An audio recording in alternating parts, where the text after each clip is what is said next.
Hello, there are several properties of logarithms that you'll need to know and be familiar with whenever you start solving exponentials and logarithms. The first property that I want to talk about is the product property. Whenever you have a log base adding to another log of the same base, the product property tells you that you can combine those two logarithms so that you have one log of the same base that you already had, and then you can multiply what you were taking the log base 5 of. That works for anything, any log base, as long as these two log bases are the exact same, this base and this base. You can condense the two logarithms into one. The quotient property is very similar to the product property. You have the same log base 6, except for now they're being subtracted.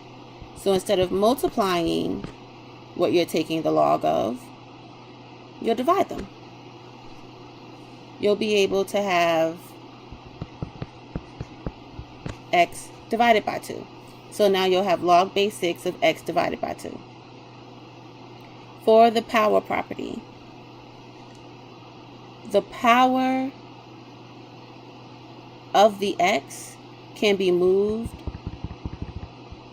to the front of the logarithm. So this can turn into 3, that was the power, that was the exponent, log base 2 of x. And it works vice versa as well. So if I had 5 log base 3 of 2x, that would turn into log base 3 of 2x to the 5th power.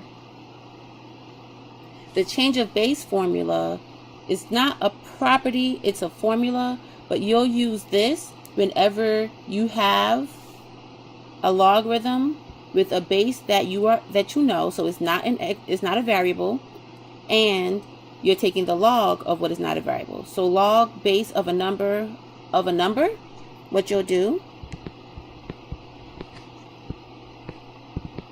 is you'll change it into two logarithms being divided. You'll take the log of 5 divided by the log of 2. The base of the original logarithm goes at the bottom. The base goes at the bottom. You can also, instead of writing log, do the natural log.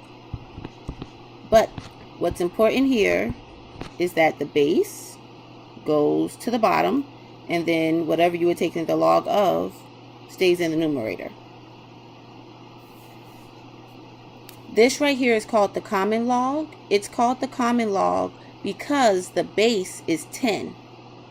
So whenever you have log base 10, you never write the 10. It's understood.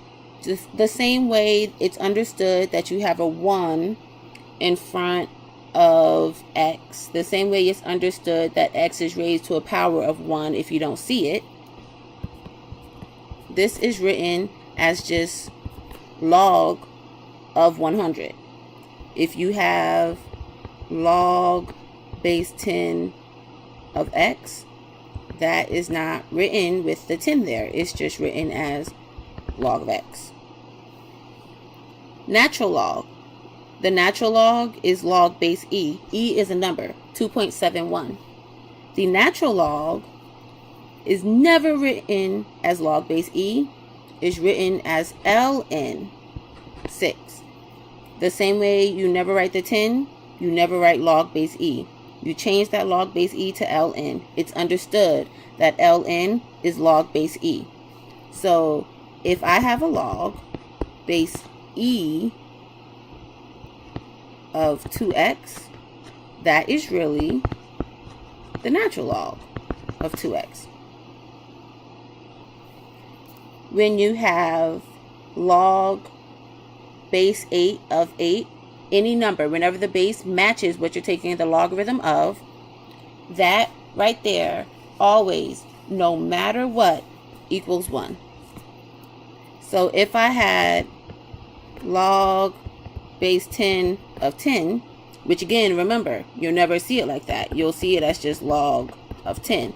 But because the base is the same as what you're taking the log of, that equals 1. Whenever you have log of anything, log base anything of 1, that, no matter what, equals 0. So I can have log base 256 of 1, and that's going to equal 0. Doesn't matter what this is. If you're taking the log of 1, it's going to equal 0. These two right here go hand in hand. Logarithms and exponentials are inverses of each other. So whenever the base of a log matches the base of the exponential that you're taking the log of, that is always going to equal whatever the exponent is. So if I had log 3 of 3 to the 20, that's going to equal 20, because the base of the log is equal to the base of the exponential, so it just equals whatever the exponent is. Whenever you have an exponential, so whenever you have a number being raised to the log and the base is the same as the base of the exponential, yep, it's going to equal whatever you're taking the log of. So if I have 10 log of 3, because you don't see a base there, it's understood the base is 10, that's 10 raised to the log with the same base as the exponential, so it equals whatever you're taking the log of. In that case, it would be 3. So here's an example of how to put these properties together. So I'm talking about the product property, the quotient property, and the power property. So right now, all I'm doing with this is condensing.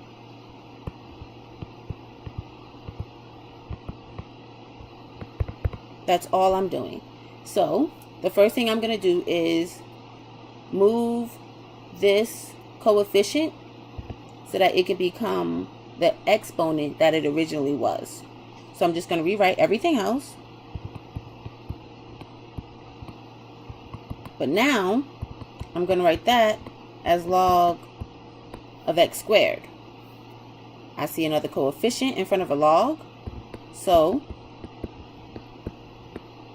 that coefficient becomes my exponent.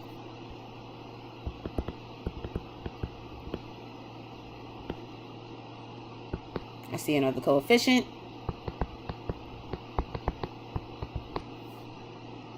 Now that I've used the power property, I have nothing but logs now, and they all have the same base. So now I can go ahead and use the product and quotient property.